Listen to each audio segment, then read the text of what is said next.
আর শেষ কথা যেটা বলতে চাই, ৩১ দফার ভিত্তিতে আমরা একটা আন্দোলনে আছি, আপনারা জানেন। ৩১ দফার ভিত্তিতে আমরা আবার এক দফার একটা লড়াইয়ের মধ্যে আছি। যুগপৎ আন্দোলন বাংলাদেশে নতুন একটা মাত্রা যুক্ত করেছে। ফ্যাসিবাদ বিরোধী লড়াইয়ে আমরা সকল গণতান্ত্রিক শক্তি, দেশপ্রেমিক শক্তি, বাম প্রগতিশীল শক্তি রাজপথে ৩১ দফা এক দফার ভিত্তিতে রাজপথে সবাই যুগপৎ আন্দোলনের মধ্য দিয়ে রাজপথে সবাই যুক্ত আছেন। যুগপথের বাইরেও এখানে বামপন্থী শক্তি, ইসলামী ঘরানার বিভিন্ন দল, যুগপথের বাইরেও সকল রাজনৈতিক দল রাজপথে স্ব জায়গা থেকে তারা সক্রিয় আছেন। রাজপথে থাকার মধ্য দিয়ে সকল বিরোধী দলের মধ্যে রাজপথে একটা গণ ঐক্য গড়ে উঠেছে। আমরা পরিষ্কার করে বলতে চাই, রাজপথের যে গণ ঐক্য, মানুষের যে ঐক্য, ৩১ দফার ভিত্তিতে রাষ্ট্র এবং সমাজ রূপান্তরের যে লড়াই, চোখের মণির মতন করে এই ঐক্যটাকে ধরে রাখা দরকার। ঐক্যটাকে ধরে রেখে মানুষের মধ্যে যে গণ ঐক্য গড়ে উঠেছে, সেই গণ ঐক্যকে আগামী দিনগুলোতে আমরা জোরদার করব, বিস্তৃত করব।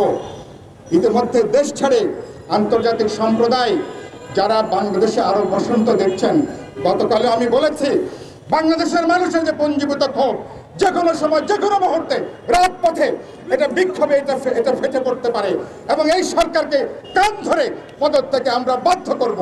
এবার জনগণ বিজয়ী হবে, মানুষ বিজয়ী হবে, মানুষ এবার লড়বে, মানুষ এবার বিজয়ী হয়ে তারপরে আমরা ঘরে ফিরবো। সেই লড়াইয়ে সবাই আপনারা আমাদের সাথে রাজপথে যুক্ত হবেন। এবার আমরা সেই সংগ্রামে বিজয়ী হয়ে এবার আমরা আমাদের অঙ্গীকার রক্ষা করব। এবং যতই যান, যতই নাটক করেন, সূর্য উঠবে, সূর্য ডুববে, ৭ই জানুয়ারি আসবে, ৭ই জানুয়ারি পার হয়ে যাবে, আপনার সংকট যাবে না। আমি এর আগেও আপনাদেরকে বলেছি, এই নির্বাচন তথাকথিত জালিয়াতির নির্বাচন। আওয়ামী লীগকে ইতিমধ্যে নির্বাচনে পাঠিয়েছে, এইবার 53 পাঠিয়েছে। বাঁচার উপায় নেই আওয়ামী লীগের। এখন যত লড়াই করেন না কেন, জনতা রুদ্ররোষের সামনে আপনারা দাঁড়াতে পারবেন না। আজ এইখানে আমাদের সমাবেশের পরে আজকের সভার সভাপতি বিপ্লবী ওয়ার্কার্স পার্টি সংগ্রামী সাধারণ সম্পাদক কমরেড সাইফুল হক আমরা আগামীতে কি করব তার একটা ঘোষণা দেবেন। মনে রাখবেন, আন্দোলনের কর্মসূচি ঘোষণা করছি মানে আমরা যা বলি আমরা তো তা করবার চেষ্টা করছি, আমরা তা করব এবং এই লড়াই অব্যাহত থাকবে। কদিন আগে আপনারা শুনেছিলেন প্রধানমন্ত্রী আগামী ফেব্রুয়ারি মার্চে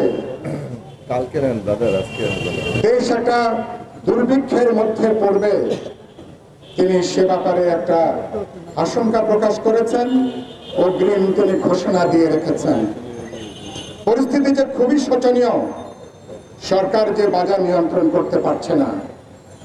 বাজারে গেলে সাধারণ মানুষ বলে, বাজারে ঢুকলে মনে হয় না দেশে কোনো সরকার আছে।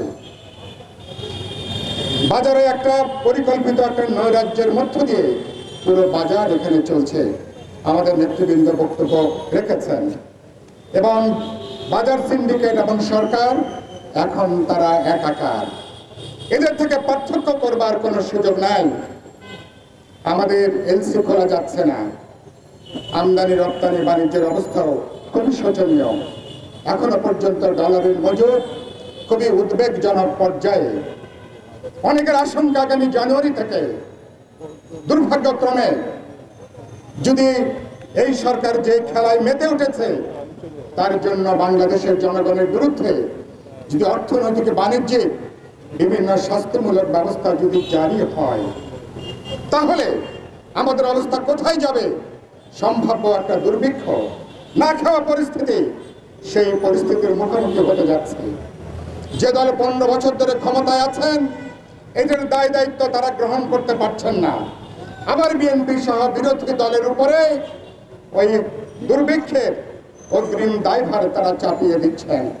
15 বছর পরে ক্ষমতায় থাকার পর যদি এরকম একটা পরিস্থিতি হয়, কেন আপনারা ক্ষমতায় আছেন?